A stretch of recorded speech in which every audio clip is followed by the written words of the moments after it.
Hello বন্ধুরা, তোমাদের ঘরে একটা সত্য ঘটনা বলেছি, যেটা আমার সাথে ঘটেছিল। এই যে আমাদের লাড্ডু গোপাল যখন আমাদের বাড়িতে এসেছিল, তখন তার কিছুদিন মধ্যে আমরা দেশে চলে যাচ্ছিলাম ট্রেনে করে। সেই দিন দুটো ঘটনা ঘটেছিল আমাদের সাথে।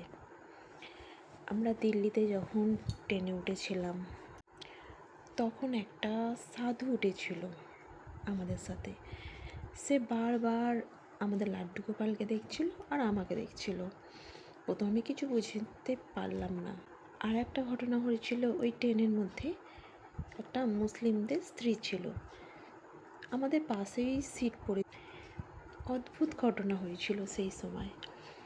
আমরা যখন লাড্ডু গোপালকে সেবা দিচ্ছিলাম, মানে খাবার দিচ্ছিলাম টাইমে টাইমে, যেটা আমরা খাওয়াই, সেই স্ত্রীটা, মহিলাটা হঠাৎই আমাদের ঘরে বলে উঠল যে তোমাদের লাড্ডু গোপালের প্রসাদ বা খাবার আমাকে দিও, আমি খাও।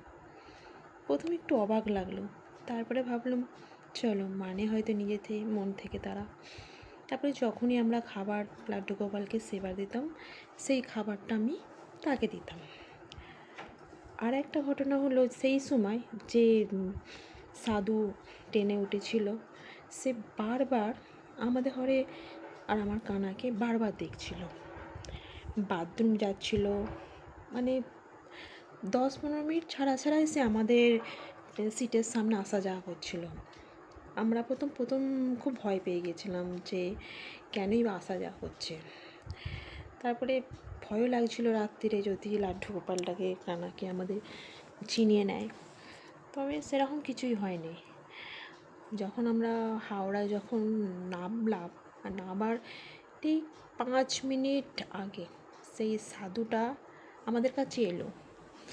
এসে শুধু একটা কথাই বলল যে তোমার কোলে যে গোপাল আছে, লাড্ডু গোপাল আছে, সে তোমার ভাগ্য থেকে তোমাকে পেয়েছো, সে তোমার ভাগ্যে তোমার কাছে এসেছে। আর একটা ছোট্ট পাড়া স্মাইল, মানে হেসে চলে গেল। আমরা ভেবেছিলাম হয়তো প্ল্যাটফর্মে নেমে হাওড়ায় তাকে একবার দেখতে পাবো, নিশ্চয়ই দেখতে পাবো, কিছু জিজ্ঞাসা করব। কিন্তু অবাক করা ঘটনা, তাকে এতটুকুনও দেখতে পেলাম না। এদিক ওদিক খুঁজলাম, কিছু দেখতেই পেলাম না, বুঝতে পেলাম না সে কি বলতে চাইছিল। তবে